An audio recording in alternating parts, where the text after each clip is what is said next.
Ndak coba misalnya begini, enggak ini saya bedheki. Wis akang alilah alhamdulillah. Ittaqu waha, ke nama anak ini coba, ndak jawab saja. Ittaqu wedya sira kabeh. Takutlah sama Allah. Dengan cara apa coba? Wah, aku mbek Allah wedi terus kabeh melayu menghindari Allah.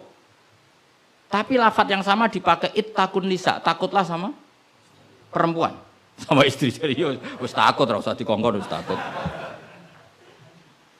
Ada lagi misalnya nyuwun sewu ittaqul hayyah, kamu takutlah ular. Ittaqul faqra, takutlah sama kefakiran. Sama-sama kalimatnya takut, tapi tetap proporsional sesuai makna yang terkait. Ittaqullaha bitaat, takwalah Allah dengan melakukan taat. Justru takwa kepada Allah itu kita harus menuju Allah. Ya saya ulang lagi ya. Takwa kepada Allah itu justru harus menuju Allah. Sehingga monggo mriki, tafadhol mriki. Mboten niki sami. Iya, saudara antum ini. Ya saya ulang lagi ya. Lafaz itu akan proporsional sesuai konteksnya. Dan ini para pendengar harus tahu. Misalnya saya ulang lagi ya. Ittaqullaha, takutlah kepada Allah. Apa artinya kita menghindari Allah? Kalau kamu takut ular, takut perempuan cantik, kena fitnahnya harus menghindar. Kalau takut Allah, kalau menghindar kan malah salah. Makanya di Quran ada ayat gimana? Wa dzannu alla malja'a minallahi illa ilaih. Ada 3 sahabat yang melakukan kesalahan, yaitu takhalluf anil jihad. Beliau terlambat mengikuti perang Tabuk. Singkat cerita dineng Kanjeng Nabi sampai 50 hari. Semua sahabat diperintahkan Nabi jangan omongi dia. Hujron dineng.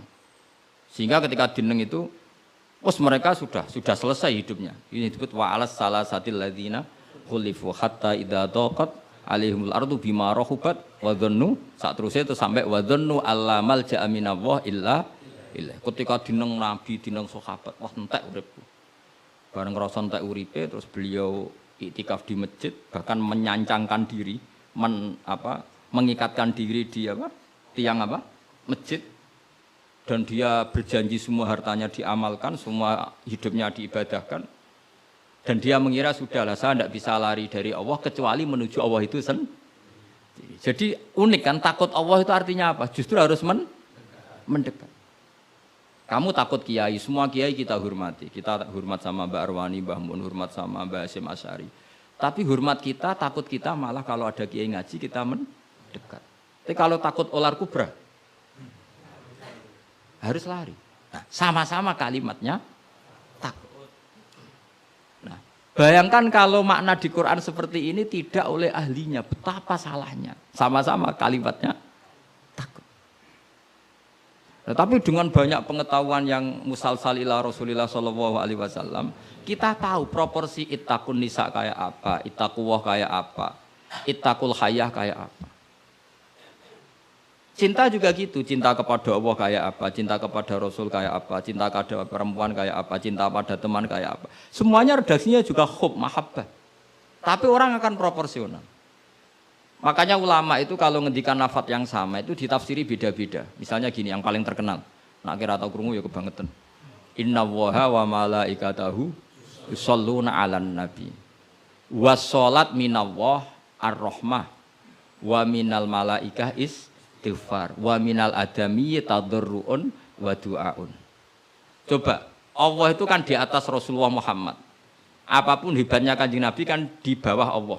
Berarti Allah di atas Kanjeng Nabi. Maka ketika ada ayat gini, innallaha saat temne Allah Ta'ala yusolli misalnya. Maca sholawat sapa Allah. Mosok macane sholawat Allah muni ngene. Allahumma sholli ala Muhammad. Lho Allah dhewe kok muni Allahumma terus piye kan gitu. Paham nggih? Tentu redaksine Allah ya usolli ala Muhammad. Saya menambahkan rahmat kepada ya langsung jadi usolli ala Muhammad azidu alaihi rahmatan. Saya menambahkan dia tak kasih rahmat. Wa minal malaikati istighfarun, ketika seorang malaikat disebut membaca sholawat kepada Nabi, artinya malaikat memohon kepada Allah supaya menambahkan sholawat atau istighfar. Nah kita ini kan wong sombong. Kita semua ini nak wong sombong, nak ndongakno Kanjeng Nabi, wong kowe dhewe nasib ora jelas kok ndongakno wong sing jelas. Ya demen diguyu malaikat. Ya Allah, tolong ya Rasulullah itu jenengan sakake ini nak ora bahaya kafir iku coba. Maka ketika kita baca sholawat kepada Nabi itu bentuk tadarruk kita, bentuk DPDP kita. Ya Allah, jasanya Nabi yang begitu banyak, saya tidak mungkin membalasnya. Sehingga urusan balas membalas budinya saya pasrahkan jenengan. Sehingga sholawat dari kita itu pengganti doa jazallahu anna Muhammadan bima huwa ahlu. Balaslah ya Allah Rasulullah Muhammad dengan status yang beliau miliki. Karena kita ini utang jasa tapi tidak berkutik mau balas pakai apa. Sehingga sama-sama sholat. Minallah maknanya pemberian, dari malaikat maknanya istighfar, dari kita maknanya tadarruk. Semuanya katanya sholat. Jadi makna itu pasti ada proporsinya. Ada apa? Proporsi. Dan itu lama tahu. Sehingga kemungkinan salah itu kecil karena dari awal dianalisis tadi ada ayat Khaduriyah, Safariyah, Lailiyah, Nahariyah. Sehingga detail. Nah, barokahnya ngaji ini kamu kemungkinan mufassir ulama dulu salah itu kecil sekali karena tadi terhitung. Bahkan per kalimat itu terhitung.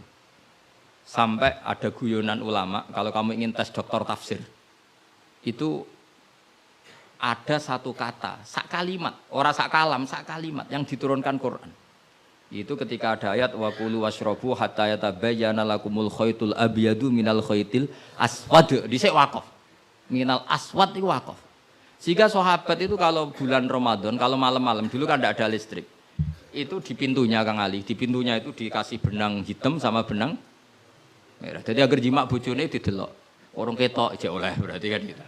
Kok orang ketok ijek oleh. Mangan ya gitu, mangan tengan mangan nginceng neh. Oh orang ketok berarti. Karena ukuran menjadi enggak boleh makan minum itu apa? Sehingga benang hitam terbedakan dari benang putih dalam pandangan mata. Ya begitu terus. Ketika Rasulullah dilapuri itu, dilapuri wong salah paham mau do masang apa? Benang. Menawa santri sing nakal benange cilik ben ketok-ketok. Nak benange gede kan gampang ketok. Akhirnya Jibril teko, orang ngono mat maksudnya umatmu salah paham. Iki aja ana sak kata surung tak turunno minal fajr. Dadi minal fajr iku satu-satunya contoh ning Quran sing turun mok sak kalimat tok. Dadi Jibril kok langit medhun ning bumi, iku mau nggawa minal fajr. Ya sak akeh akhire kok langit tok bumi mau nggawa apa? Minal fajr. Iku Jibril mau turun apa? Minal fajr. Satu-satunya contoh Quran turun sak kata, sak kalimat, ora kok apa? Sak kalam rak musnad sampai musnad ilah. Saya teruskan malih ya. Jadi kemungkinan para ulama salah itu kecil karena tadi sanadnya musalsal ila Rasulillah sallallahu alaihi wasallam. Sampai ketika ayat itu dibaca Nabi saat di rumah Sayyidah Aisyah, temanya adalah pembebasan Aisyah dari tuduhan apa? Zina, terus peristiwanya sama siapa, tuduhannya siapa, yang menuduh siapa, itu detail sekali. Yang menuduh adalah orang-orang munafik. Terus Sayyidah Aisyah tersiksa karena omongannya si A, si B. Ini detail sekali. Nah, barokahnya detail itu kemungkinan salah itu kecil. Andai kan itu tidak detail, maka orang akan menafsirkan ayat dengan maknal am, dengan lafadz am. Dan itu bahaya. Misalnya lafadz am gini, innal insana lafi khusrin, semua manusia pasti getun. Mosok Rasulullah masuk lafadz innal insana, masa para nabi, para wali masuk innal. Tapi kalau kamu tahu bahasa Arab kan, alil ahdi, al itu untuk makna takrif. Orang tertentu yang kelakuannya tertentu itu lafi khusri. Sehingga proporsional. Apa Makanya ketika ada ayat misalnya gini, wa anni faddaltukum alal alamin. Bani Israel didawi pangeran, saya memuliakan kamu di atas seluruh penduduk dunia. Semua mufassir mengatakan, karena umatnya Rasulullah adalah umat terbaik, kuntum khaira ummatin. Tapi kenapa Bani Israel dikhitopi wa anni faddaltukum? Oh begini, ala alami zamanihim apa? Ala alami zamanihim. Bani Israel adalah penduduk terbaik di eranya atau di masanya. Kenapa begitu? Karena ada al. Apa? Ada? Seperti begini ya. Mbak Arwani itu yang terbaik di eranya. Tentu beliau kan nggak akan merasa lebih baik ketimbang Mbak Munawir karena gurunya. Mbah Mun terbaik di eranya tentu dibanding kita-kita. Kalau dibanding Mbah Zubair, Sama Said Abdul Al-Haddad terbaik. Tapi kan nggak mungkin beliau kerso dibandingkan sama Faqih Muqaddam, sama Habib Ahmad bin Isa Al-Muhajir. Semua ini orang-orang terbaik tentu kita tafsiri di eranya. Karena mesti beliau-beliau punya senior.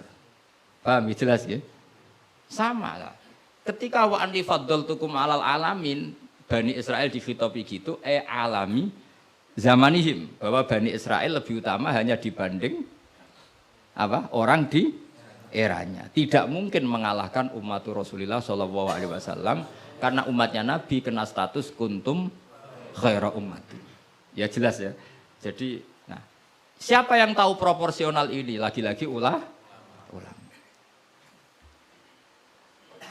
Jadi ini penting, ulama ini penting. Sama ketika Rasulullah itu nyuwun sewu ya mau berteman orang-orang kafir. Itu ulama yang tahu. Bertemannya apa? Karena Rasulullah tidak punya hadzun nafsi, bertemannya adalah tatmi anil Islam supaya menyenangkan mereka masuk Islam. Tolaban li imanihim wa toma'an li imanihim. Tapi nak sing akrab sampean, paling untuk servis sih. Gak butuh Islami, butuh duit. Kan nanti terserah. Sama-sama dohire itu mau berteman, tapi kan beda orang soleh sama ndak. Aku bolak-balik nyontono gampang kasus wong itu. Ana wong soleh ngekeki dhuwit rondo ayu. Wis pikirane nulung. Tapi nak wong dolim ngekeki dhuwit mesti pesen apa ora ora. Jadi sama, perilakunya sama-sama memberi. Tapi orang soleh sama orang fasik selalu beda. Makanya Allah nak ngendikan itu sederhana dan ini sangat sederhana tapi sangat dalam. Qul hal yastawil ladzina ya'lamuna wal ladzina la ya'lamun. Afaman kana mu'minan kaman kana fasiko. Sama. Lho coba kiai sama orang fasik ya ramah ya lomo. Enak menawa gelem dadi apik. Antar wong fasik ya sayang ya lomo ben kena dadi anak buah ben gelem ngedaro narkoba. Lomane padha pemberiannya sama. Sing kiai memberi ben orang ini jadi baik, sing bandar narkoba memberi ben gelem dadi anak buah. Memberinya sama. Perhatiannya yang beda apa? Niatnya, karena tidak akan sama afamangkana mu'minan kamangkana fasiko. Lah saya ingin Quran itu dibaca seperti ini sehingga kualitas maknanya terjaga. Karena bawa koyok kue terus diterjemah, apakah orang mukmin sama dengan orang fasik? Jawab tidak. Itu bangunnya apa ujian masuk madrasah aliyah. Bocah orang karu-karuan paham itu. Jadi sing detail ya ngaji Quran sing detail. Jadi afamangkana mu'minan kamangkana fasiko. Makanya Rasulullah nanti ngendikan dan hadis ini saya pegang betul. Jangan geman salah faham sama orang soleh yang alim karena motifnya pasti kebenar meskipun dohiri salah. Terus Nabi ceritakan habrun min ahbari Bani Israel, dulu itu ada orang alim dari Bani Israel. Itu orang soleh sekali, alim sekali. Tapi ketika beliau sedekah itu dikasihkan sama maling.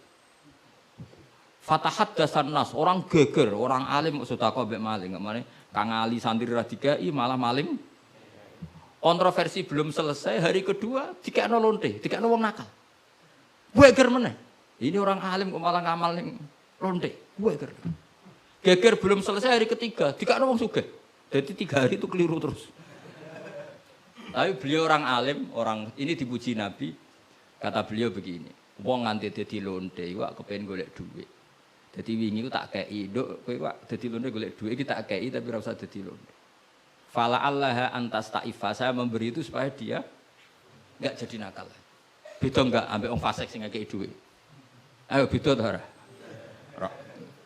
Terus yo pesan cerita. Terus copet itu dikasih, ditanya. Kenapa kamu ngasih copet? Lah ya copet nganti nyopet golek duit. Cung ora usah nyopet ya dina iki tak kei. Biasane sedina untuk piro cung misale? Ya 500.000 wis kei 500.000 ora usah nyopet. Artinya apa? Sama-sama bentuknya itu ngasih, tapi motivasinya B. Sing paling sinis terakhir wong sugih dikai. Wong sugih ya bingung, "Mbah ya iku lho sugih mbok kei dhuwit." Lah nganti kowe medhit, iku ora saking senenge dhuwit tak tambahi. Akhirnya isen sugih. Makanya masyhur itu. Jadi artinya gini loh, wong alim ora iso dipadakno wong. Makanya ketika Rasulullah Shallallahu Alaihi Wasallam berteman dengan Nasoro Najron, sampai Nasoro Najron sowan ke Nabi konsultasi tentang agama, terus bagian riwayat Nabi menghormati mereka. Itu beda dengan kita. Kita seperti itu nggak boleh niru-niru amat karena konteksnya beda. Kekuatan kita, iman kita dengan Nabi itu beda. Tapi tetap ini menjadi hukum. Siapapun boleh menganalisis sesuai fahamnya masing-masing. Tapi tetap beda. Saya ulang lagi, tetap beda. Karena tadi, misalnya ada orang alim, soleh, terus senengannya mulang rodo-rodo ayu. Ya kita harus husnudon. Paling banter, songko bodoh jadi pinter. Songko nakal jadi solihah. Songko kedonyan jadi eling akhirat. Ya motif utamanya seperti itu. Senajan kok akhirnya kecoba Hamdani itu sono sing diwayo. Ya tetap halal kan diwayo. Tapi kan motivasi utamanya itu bahwa para janda ini harus lebih baik. Makanya nenggone dibak ning manakib, nenggone dibak berjanji wayamsi ma'al armalati. Di antara sifatnya Nabi itu mau mengajarkan beberapa janda. Karena mereka kasihan. Tapi nak sing mulang sampeyan, sing mulang Hamdani, sing husnudzon ku sapa? Husnudzon itu kebodohan. Karena terus eling dene sing ayu iki, sing elek iki. Dadi ora penting iku paham ta ora, wis penting dene apal apa? Itu kan ngeri betul. Maka ini penting saya utarakan. Jadi apa nak ngendikan itu sebenarnya sederhana, tapi maknanya jauh. Afamangka namu minang kamangkana fasiko.